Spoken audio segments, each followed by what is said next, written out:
Kita tundukkan kepala, kita berdoa. Sesungguhnya mujizat demi mujizat setiap hari kami alami. Karena Engkau Tuhan yang tidak pernah meninggalkan kami. Untuk itu kami ada sebagaimana kami ada pagi hari ini. Semua karena kasih anugerah Tuhan semata. Tuhan Yesus, kami sudah meninggikan, mengagungkan Engkau, memuji dan memuliakan nama-Mu. Kami teramat percaya hadirat-Mu di tengah-tengah kami boleh terjadi, bahkan Engkau Tuhan hadir di hati kami, menganugerahkan damai, sejahtera, sukacita yang melampaui pikiran kami. Tuhan Yesus, saat ini urapi kami semuanya, urapi hamba-Mu. Biarlah kami senantiasa boleh dapat memahami dan mengerti isi hati-Mu. Biarlah Engkau Tuhan yang senantiasa menganugerahkan roh pengilhaman untuk kami dapat memahami dan mengerti isi hati-Mu. Berkati kami Tuhan lewat firman-Mu, berbicaralah karena kami sudah siap untuk mendengarkan kebenaran firman-Mu. Dalam nama Tuhan Yesus Kristus kami berdoa dan bersyukur. Haleluya. Kita semua yang percaya kita katakan amin. Silakan duduk.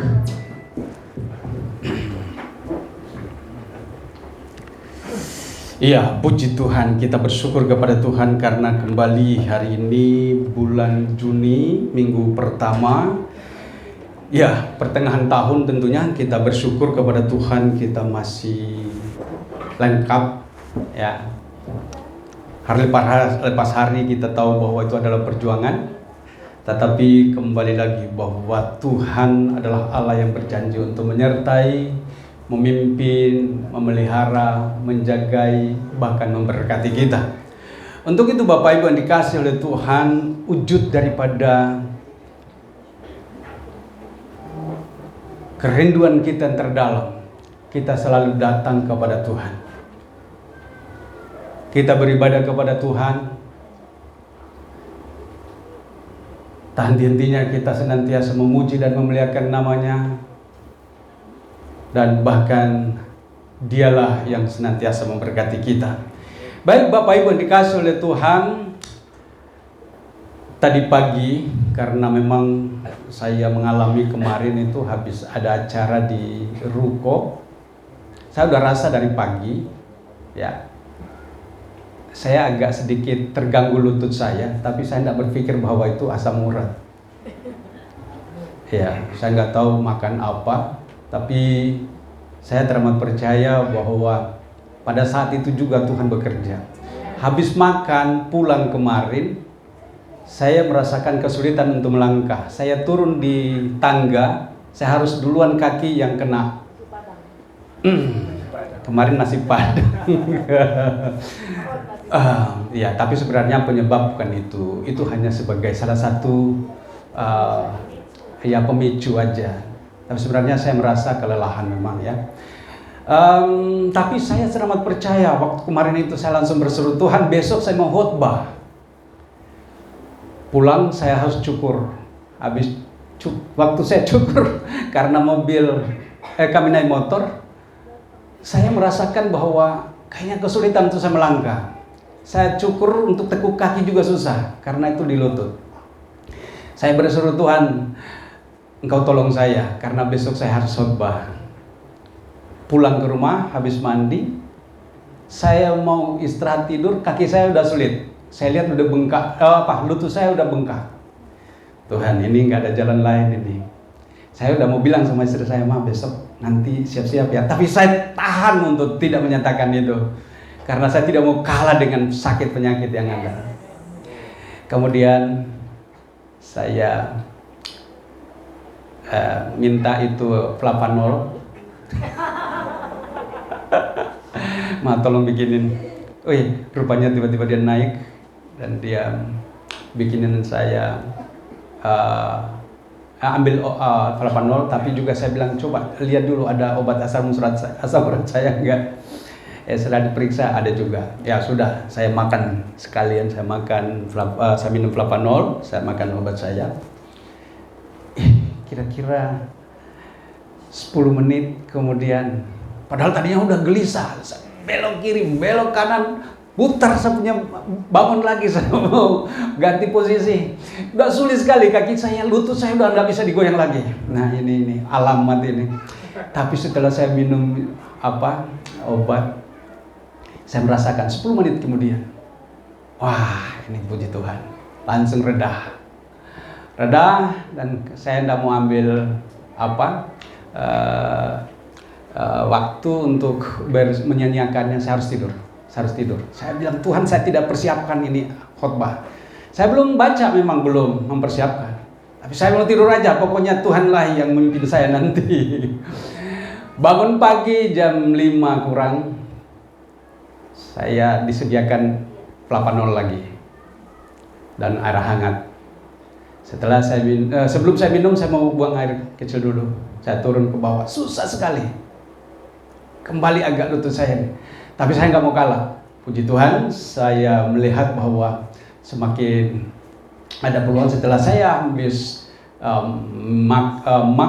minum air hangat dan saya minum Flavanol, saya melihat ada kembali pulih saya punya lutut. Ya, saya hanya jaga aja, tidak mau untuk melangkah lebih ini. Dan akhirnya waktu saya turun ke toilet, Tuhan, saya bilang, saya belum persiapan. Dan Tuhan dikatakan gini, dalam segala situasi berjaga-jagalah. Saya bilang, di mana ayatnya? Saya dapatkan karena kebetulan kita ada pembacaan Alkitab setiap hari 7 pasal. Dan Tuhan katakan ayatnya Ulangan 4 ayat 9. Puji Tuhan. Dan tema kita hari ini, dalam segala situasi tetaplah berjaga-jaga. Kenapa kita harus tetap berjaga-jaga? Karena ada satu otoritas pada kita. Ingat, kita memiliki otoritas pada diri kita masing-masing. Kita sudah ada otoritas, ada kuasa pada kita. Jadi jangan dikalahkan oleh situasi apapun. Dan untuk itu saya mengajak kita untuk membuka. Saya coba untuk buka dari, saya pikir, dan jadi sementara ibadah keluarga, karena kita ada misbah keluarga setiap pagi, saya mempersiapkan ini. Dan kemudian saya mendapatkan dari Ulangan pasal 4 ayat yang ke-9. Kita boleh membukanya, kita membaca. Ya, ada tertulis di sana ya. Haleluya. Kita baca bersama-sama. 2, 3. Tetapi waspadalah dan berhati-hatilah, supaya jangan engkau melupakan hal-hal yang dilihat oleh matamu sendiri itu, dan supaya jangan semuanya itu hilang dari ingatanmu seumur hidupmu. Beritahukanlah kepada anak-anakmu dan cucu cicitmu semua itu. Bapak Ibu dikasih oleh Tuhan, dari nats ini kita boleh melihat bahwa ini ternyata setelah saya perhatikan ke sana, ini adalah 10 hukum Tuhan yang Tuhan perintahkan kepada Musa untuk diberitakan, disampaikan kepada umat Israel. Kita tahu bahwa umat Israel adalah umat yang degil waktu itu. Waktu mereka keluar dari tanah Mesir, mereka adalah orang-orang yang degil. Sekalipun mujizat terjadi di mata mereka, tapi mereka adalah orang yang senantiasa melenceng ya dari teguran dan dari firman. Nah, itu ada pada kita saat ini. Seringkali firman Tuhan berbicara bagi kita, tapi kita adalah orang-orang yang degil, senantiasa melupakan ajaran-ajaran yang Tuhan sudah sampaikan lewat firman yang kita sudah baca. Nah, kalau kita coba buka dari ayat 1, atau belum kita buka dari ayat 1-nya. Iya. Kita baca di sana dari ayat 1.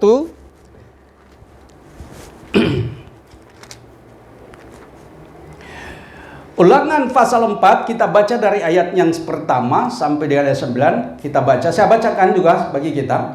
Maka sekarang hai orang Israel, dengarlah ketetapan dan peraturan yang ku ajarkan kepadamu untuk dilakukan, supaya kamu hidup dan memasuki serta menduduki negeri yang diberikan kepadamu oleh Tuhan Allah nenek moyangmu. Jangan kamu menambahi apa yang diperintahkan kepadamu, dan janganlah kamu mengurangi. Dengan demikian kamu berpegang pada perintah Tuhan Allahmu yang kusampaikan kepadamu. Matamu sendiri telah melihat apa yang disebut, ada apa yang diperbuat Tuhan mengenai Baal Peor. Sebab Tuhan Allahmu telah memunahkan dari tengah-tengahmu semua orang yang mengikuti Baal Peor. Sedangkan kamu sekalian yang berpaut pada Tuhan Allahmu masih hidup pada hari ini. Ingatlah, aku telah mengajarkan ketetapan dan peraturan kepadamu seperti yang diperintahkan kepadaku oleh Tuhan Allahku, supaya kamu melakukan yang demikian di dalam negeri yang akan kamu miliki, kamu masuki untuk mendudukinya. Lakukan itu dengan setia, sebab itulah yang akan menjadi kebijaksanaanmu dan akal budimu di mata bangsa-bangsa pada waktu mendengar segala ketetapan ini akan berkata, memang bangsa yang besar ini adalah umat yang bijaksana dan berakal budi. Ayat 7, sebab bangsa besar manakah yang mempunyai Allah yang demikian dekat kepadanya seperti Tuhan Allah kita, ya, setiap kali kita memanggil kepadanya. Dan bangsa besar manakah yang mempunyai ketetapan dan peraturan demikian adil seperti seluruh hukum ini yang ku bentangkan kepadamu pada hari ini. Ayat ke-9 yang tadi kita baca. Tetapi waspadalah dan berhati-hatilah supaya jangan engkau melupakan hal-hal yang dilihat oleh matamu sendiri itu, dan supaya jangan semuanya itu hilang dari ingatanmu seumur hidupmu. Beritahukanlah kepada anak-anakmu dan kepada cucu cicitmu semuanya itu. Bapak Ibu dikasih oleh Tuhan, peringatan tentang 10 hukum Tuhan, kalau kita baca lebih lanjut di sini, berbicara tentang sesuatu hal yang Tuhan mau supaya kita selalu mengingat. Kalau kita baca lebih lanjut dikatakan di sana, tuliskanlah pada ambang pintumu, ya, tuliskanlah, bahkan ingatkan. Makanya di sini diingatkanlah senantiasa kepada anak-anakmu dan cucu cicitmu. Bapak Ibu dikasih oleh Tuhan, ini sesuatu hal yang telah ditetapkan oleh Tuhan kepada umat Israel. Tetapi kita lihat bahwa umat Israel adalah orang-orang yang melanggar kebenaran firman Tuhan. Tapi perlu tahu, oleh pelanggaran mereka lah maka firman itu sampai kepada kita semua. Ada amin ya? Ya, kita bersyukur oleh pelanggaran Israel ada dampaknya. Makanya Allah turut bekerja dalam segala sesuatu. Di dalam kelalaian Tuhan itu menurut orang berpikir seperti itu. Tetapi Tuhan memiliki maksud dan rencana, tujuan yang mulia bagi dunia ini. Nah, oleh sebab itu Bapak Ibu dikasih oleh Tuhan, dalam apa yang kita baca ini adalah berbicara tentang sesuatu nasihat Musa untuk memelihara hukum. Ini adalah perintah Tuhan kepada kita semua supaya kita memelihara hukum Tuhan, yaitu firman Allah. Ada amin? Nah, dalam hal inilah kita tahu bahwa ternyata Tuhan begitu baik di dalam kehidupan kita. Ingat, Dia penuh sabar, tapi Dia juga adalah Allah yang tidak membiarkan orang terus berbuat salah. Dan untuk itu Bapak Ibu dikasih oleh Tuhan, yang pertama dikatakan nasihat untuk memelihara hukum. Yang kedua, kita bisa lihat di Matius 7 ayat 15. Boleh dibuka, Matius 7 ayat 15.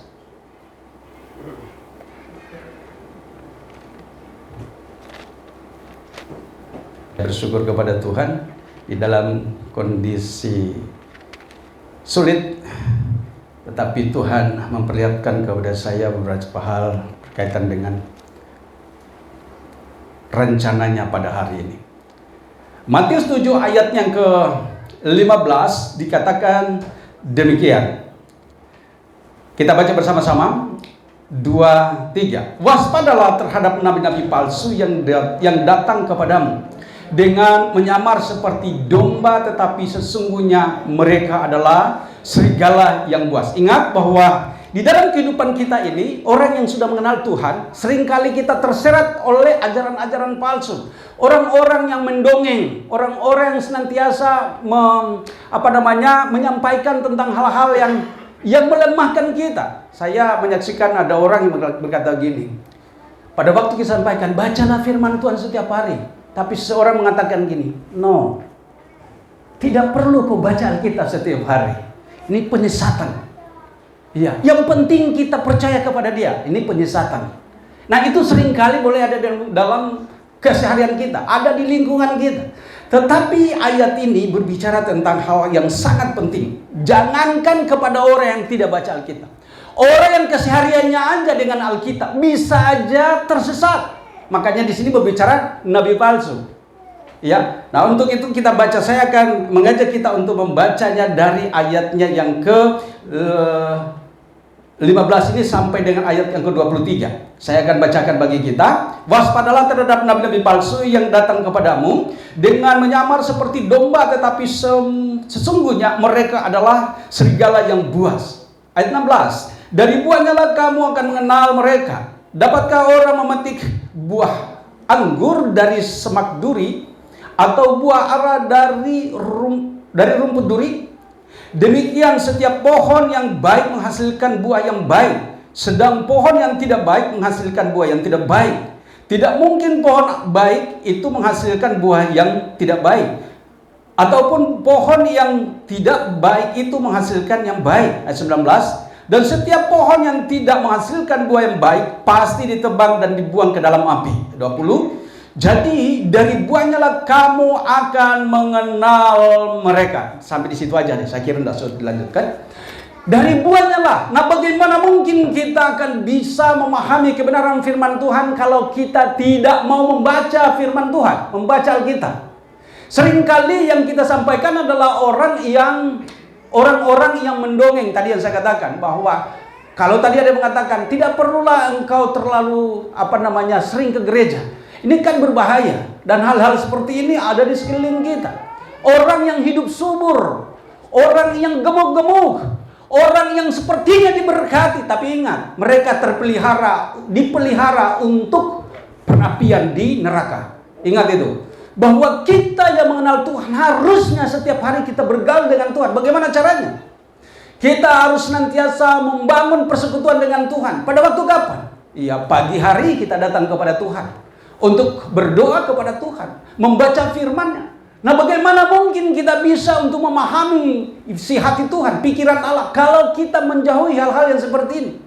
Padahal sebagai kita orang yang hidup dalam pengenalan kita akan Tuhan, tidak mungkin kita akan dapat pahami, tidak mungkin kita akan dapat mengerti isi hati Tuhan tanpa bergaul erat dengan Tuhan.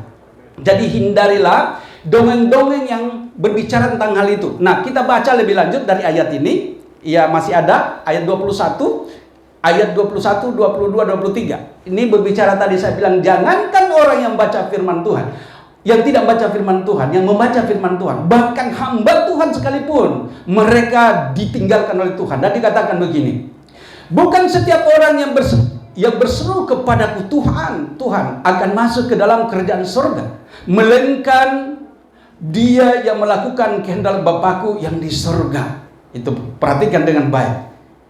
Ini bahkan orang yang berseru kepada Tuhan, itu Tuhan tidak kenal mereka. Ayat 22. Pada hari terakhir banyak orang akan berseru kepadaku, Tuhan, Tuhan, bukankah kami bernubuat demi namamu? Ini luar biasa lagi nih. Bahkan bernubuat demi nama Tuhan, dan mengusir setan-setan demi namamu, dan mengadakan banyak mujizat demi namamu juga. Ayat 23. Pada waktu itulah aku akan berterus terang kepada mereka dan berkata, aku tidak pernah mengenal kamu. Enyala daripadaku kamu sekalian pembuat kejahatan. Bapak Ibu dikasih oleh Tuhan. Tadi saya hanya sampaikan, bacalah firman, berdoalah, bacalah firman.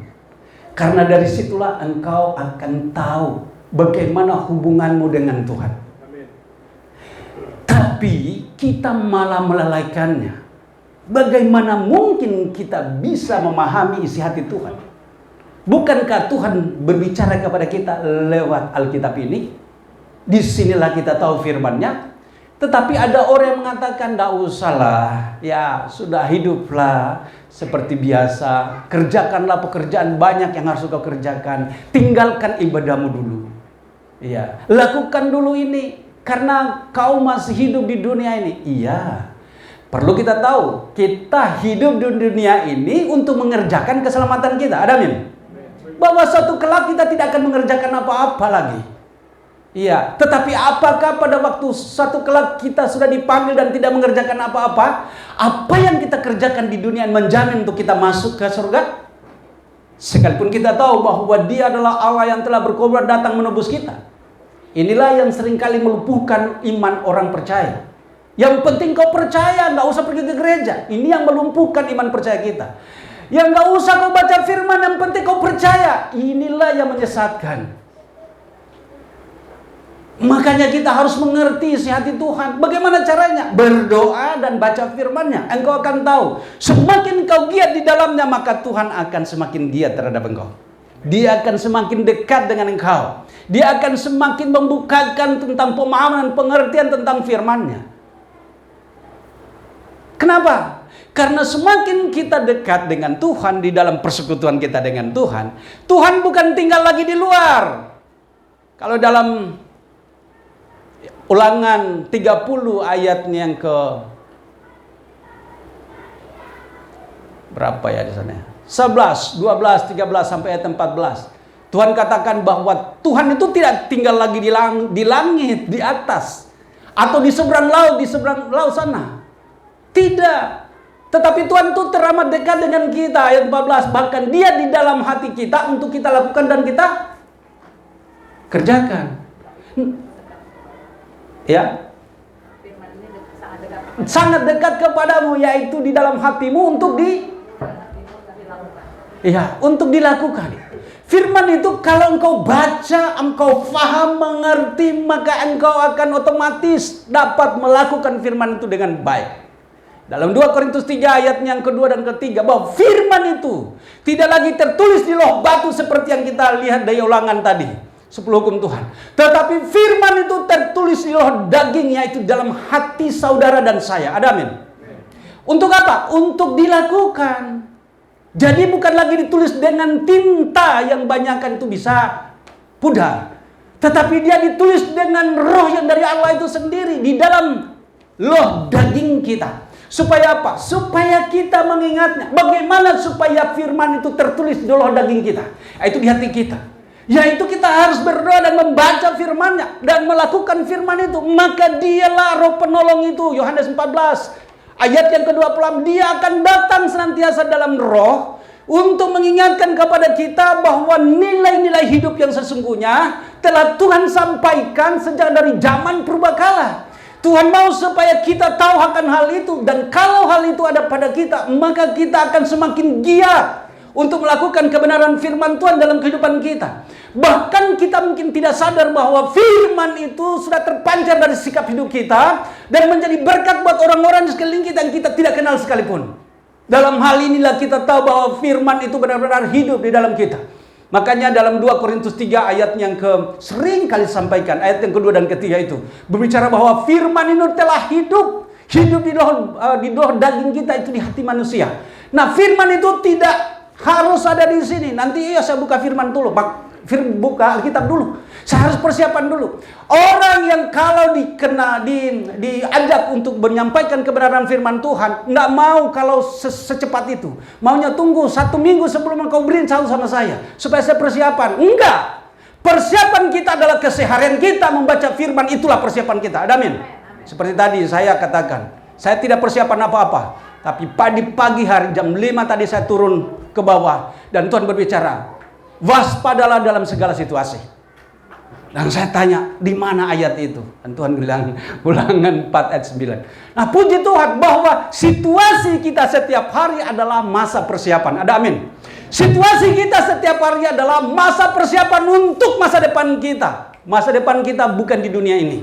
Jangan engkau melihat masa depan kalau engkau diberkati secara lahiriah. Enggak. Persiapanmu bukan untuk diberkati secara lahiriah. Itu hanya hadiah daripada Tuhan. Matius 6 ayat 33. Itu hadiah. Kalau engkau setia, maka Tuhan akan menjamin hidupmu. Ada amin. Tetapi persiapan kita saat ini untuk mempersiapkan masa depan kita adalah supaya kita masuk di bilangan orang percaya. Sehingga Yohanes 6 ayat 6 Yohanes 14 ayat 6 dikatakan bahwa apa yang telah Tuhan sediakan di sana, di ayat 1 sampai di ayat 6, bahwa itu tersedia bagi saudara dan saya. Bukan yang kau persiapkan setelah mati, nggak ada gunanya lagi. Kita harus persiapkan dari saat ini bahwa kita adalah orang-orang yang sudah diselamatkan oleh Tuhan. Ada amin? Jadi jangan sampai engkau berkata juga gini, nanti aja saya melayani. Enggak! Pelayananmu saat ini. Ada amin?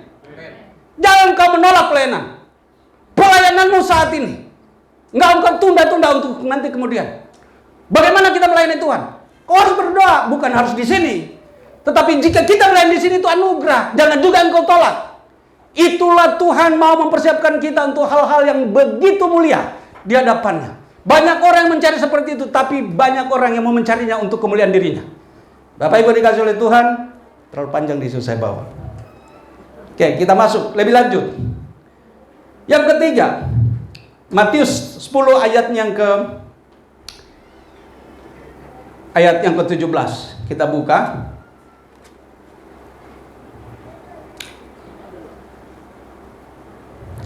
Ini karena kita percaya kepada Tuhan. Perikop di sini penganiayaan yang akan datang dan pengakuan akan Yesus. Ingat bahwa oleh pengakuan kita kepada Yesus maka kita mengalami aniaya. Untuk itu di ayat 17 dikatakan, tetapi waspadalah terhadap semua orang, karena ada yang akan menyerahkan kamu kepada majelis agama dan mereka akan menyesah kamu di rumah ibadah. Bapak Ibu dikasih oleh Tuhan, memang kita yang beribadah seperti ini tidak ada resiko.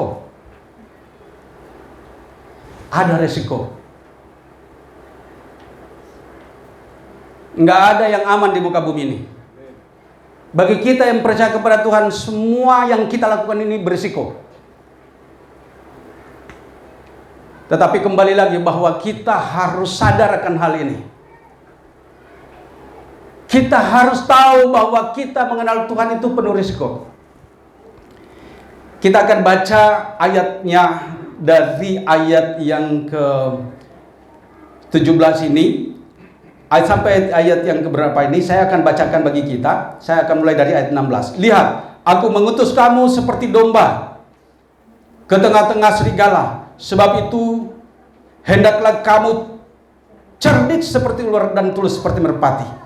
Tetapi waspadalah terhadap semua orang, karena ada yang akan menyerahkan kamu pada majelis agama dan mereka akan menyerahkan kamu, menyesat kamu di rumah ibadahnya. Ayat 18. Dan karena aku akan kamu akan digiring ke muka penguasa-penguasa dan raja-raja sampai ke suatu kesaksian, sebagai suatu kesaksian bagi mereka dan bagi orang-orang yang tidak mengenal Allah. Apabila mereka menyerahkan kamu, janganlah kamu khawatir akan bagaimana dan akan apa yang harus kamu katakan, karena semuanya itu akan dikaruniakan kepadamu pada saat itu juga. Karena bukan kamu yang akan berkata-kata, melainkan Roh Bapamu, Dia yang akan berkata-kata di dalam kamu. Bapak Ibu dikasih oleh Tuhan, kita memiliki resiko yang sangat besar di dalam pengakuan kita bahwa Yesus adalah Tuhan, dan itu terbukti di mana-mana. Ya, tetapi jangan takut. Apabila engkau berhadapan dengan segala sesuatu, termasuk pendebat-pendebat, ya, orang-orang yang mendebat kita, jangan pernah takut. Kalau engkau setia di dalam merenungkan firman Tuhan, membaca dan merenungkan firman Tuhan, dan engkau takut akan Tuhan dan Tuhan tinggal dalam kamu, jangan pernah takut dengan pendebat-pendebat yang akan dilaknat. Kenapa? Karena di sini Tuhan katakan, aku yang akan menaruh Rohku di dalam kamu. Iya. Dia akan memberitahukan kepadamu hal-hal yang tersembunyi, hal-hal yang engkau harus jawab. Itulah orang yang mengenal Tuhan, pasti dia mengenal bahasa surgawi. Ada amin? Kenapa demikian? Karena Tuhan itu tinggal dan berdaulat di dalam hati kita. Dialah yang senantiasa berbicara bagi kita lepas hari, itu yang disebut dengan penolong. Bukankah Tuhan sekarang sudah naik? Sekarang pertanyaannya, Yesus ada di mana? Bukankah Tuhan telah naik? Pertanyaan saya, Yesus ada di mana? Ada di hati. 1 Korintus 3 ayat yang ke-16. Tidak tahukah kamu bahwa kamu adalah bait Allah di mana roh Allah berdiam? Siapa yang membinasakan bait Allah, maka Allah akan binasakan dia. Sebab bait Allah adalah kudus dan bait Allah adalah kamu. Bapak Ibu dikasih oleh Tuhan, jangan pernah takut dengan pendebat-pendebat yang akan dilaknat. Kenapa? Karena kita adalah orang-orang yang telah hidup dalam pimpinan Roh Kudus. Apabila sesuatu yang mendebat kita datang kepada kita dan menyatakan suatu hal yang di luar daripada pengajaran yang kita dapatkan, maka Tuhan akan memberikan suatu pemberitahuan, pemahaman dan pengertian untuk menjawab semua pendebat itu. Kenapa? Karena dialah yang tinggal di dalam kita. Nah, ini yang luar biasa. Bapak Ibu dikasih oleh Tuhan, saya bersyukur dalam mengenal akan Allah ini. Ya, saya melihat bahwa tidak ada yang tersembunyi di bawah kolong langit ini. Tidak ada yang tidak bisa dapat dipahami dan tidak dapat dimengerti. Kenapa? Karena kita memiliki semua pengetahuan yang telah terkandung dalam kebenaran firman-Nya. Tuhanlah yang datang kepada kita memberitahukan segala sesuatu. Yang penting berdoa, setiap taat, baca firman-Nya. Dia akan memberitahukan kepada kita apa yang tidak diketahui oleh dunia ini. Bukankah surga itu yang bawa kemari dalam dunia ini hanya satu, yaitu Yesus? Bukankah Yesus yang telah menyatakan bahwa di rumah Bapakku banyak tempat? Tidak ada nabi yang lain yang pernah mengatakan tentang bahwa ada surga. Yang menyampaikan surga, adanya surga itu hanya Yesus yang pernah datang, karena dia adalah Allah. Dia datang menjadi manusia untuk menyampaikan berita ini. Jangan engkau hidup sembrono, jangan engkau hidup sembarangan, karena tempatmu bukan di dunia ini. Tempatmu itu ada di surga. Ada amin. Dia mau supaya kita tahu akan semuanya ini. Dia mau supaya hidup kita jangan seperti biasa-biasa saja, tetapi hidup kita harus tahu bahwa tempat kita bukan di sini, dan tempat itu adalah tempat yang luar biasa, dan kita harus kerjakan dari tempat ini, dari dunia ini. Di dunia ini kita kerjakan. Jangan kita sok tahu dalam hal ini. Udah enggak baca firman, udah enggak hidup berdoa, enggak datang ke gereja. Dia hanya bilang, yang penting kita percaya Yesus. Bagaimana mungkin engkau bisa hidup dalam kebenaran kalau hanya mengenal Yesus saja? Mengenal Yesus saja, Alkitab katakan, hei, setan-setan pun percaya. Alkitab itu mengatakan. Jadi kita jangan hidup seperti yang kebanyakan orang mengatakan, ya, nggak usah, santai aja lah. Ingat, kesuksesan kita bukan berarti kita memiliki segala sesuatu. Segala sesuatu itu ada bagi kita untuk menyambung hidup di dunia ini. Tetapi yang terpenting di dalamnya adalah milikilah Kristus dalam hidupmu. Ada amin. Ini penting. Selanjutnya, dari Roma 16 kita buka. Puji Tuhan, kita boleh melihat tahap demi tahap dari apa yang kita pelajari pada pagi hari ini. Roma 16 ayatnya yang ke-17.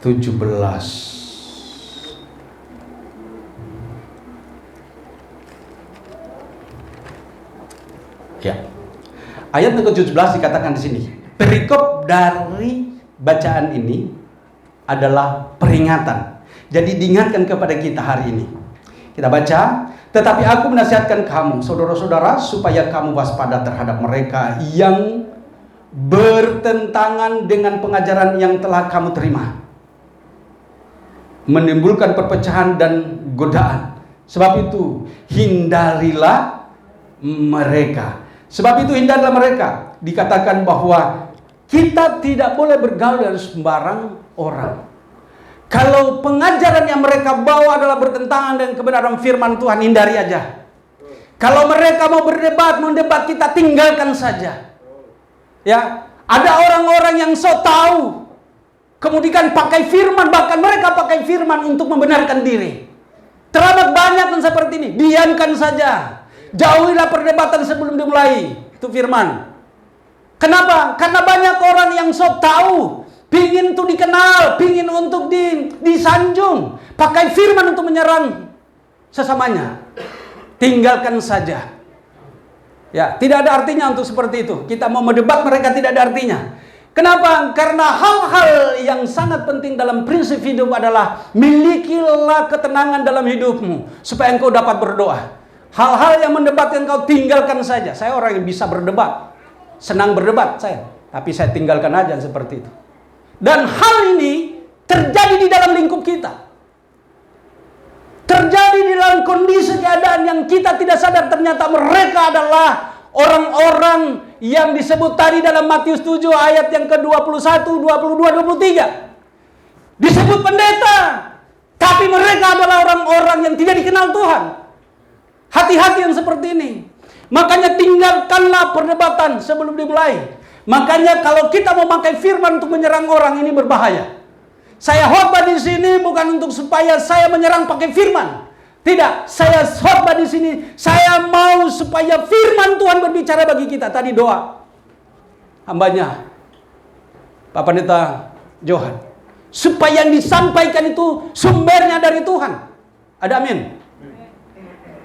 Tapi banyak orang yang ada di sekeliling kita disebut hamba Tuhan, tetapi mereka adalah memakai firman Tuhan untuk menghancurkan karakter. Ini berbahaya.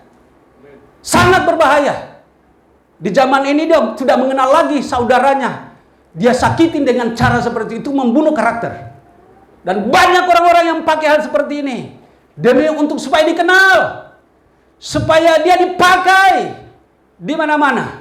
Tidak sedikit orang akhirnya dia mencoba untuk mempromosikan dirinya supaya dia dipanggil di mana-mana untuk berkhotbah. Puji Tuhan, saya cukup berkhotbah di sini aja. Hati-hati kita. Makanya ayat ini dikatakan, tetapi aku menasihatkan kamu, saudara-saudara, supaya kamu waspada terhadap mereka yang bertentangan dengan pengajaran yang telah kamu terima, menimbulkan perpecahan dan godaan. Sebab itu hindarilah mereka. Ayat 18. Sebab orang-orang demikian tidak melayani Kristus Tuhan kita, tetapi melayani perut mereka sendiri. Dan dengan kata-kata mereka yang muluk-muluk, dengan bahasa mereka yang manis, mereka menipu orang-orang yang tulus hatinya. Ayat 19. Kabar tentang ketaatanmu telah terdengar oleh semua orang. Sebab itu aku bersukacita karena kamu. Tetapi aku ingin supaya kamu bijaksana terhadap apa yang baik dan bersih terhadap apa yang jahat. Ada amin? Dalam hal ini kita mengerti bahwa oh iya, benar. Kalau firman itu pasti ada damai. Kalau hikmat Tuhan itu pasti kebenaran. Ada amin? Kalau Tuhan itu ada pada kita, pastinya selalu kita membawa suasana. Ia membawa kepada kedamaian, bukan kepada perpecahan. Tapi banyak di antara kita pakai firman tapi membawa perpecahan. Ini yang berbahaya di hadapan Tuhan. Kembali lagi saya ingatkan, Matius 7 ayat 21, 22, 23. Mereka melakukan mujizat. Mereka berdoa demi nama Tuhan. Mereka banyak melakukan hal-hal yang kelihatannya rohani. Tapi Tuhan katakan, hanyalah engkau, aku tidak mengenal engkau. Ini luar biasa. Selanjutnya,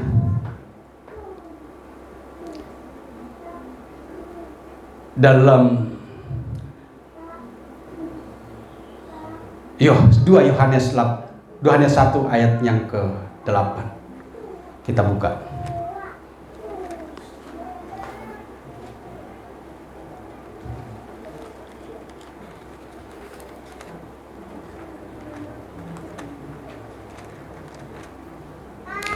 Dua Yohanes 1 ayatnya yang ke-8, tapi kita baca dari ayatnya yang ke-4 sampai ayat yang ke-20.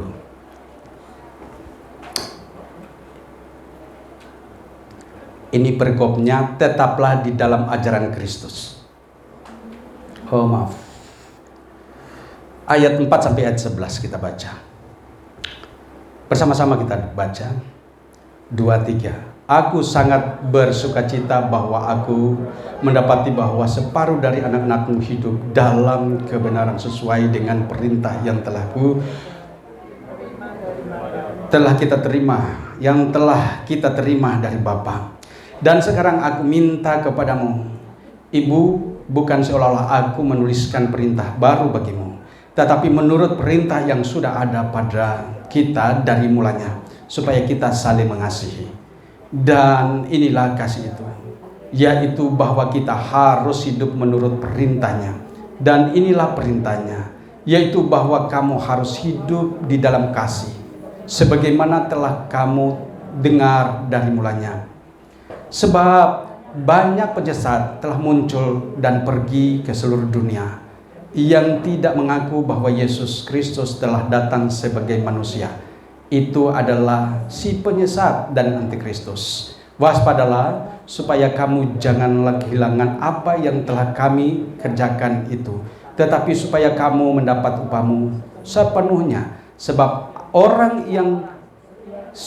setiap orang yang tidak tinggal di dalam ajaran Kristus, tetapi yang melanggar keluar dari situ, tidak memiliki Allah. Barang siapa tinggal di dalam ajaran itu, ia memiliki bapa menurut anak maupun anak.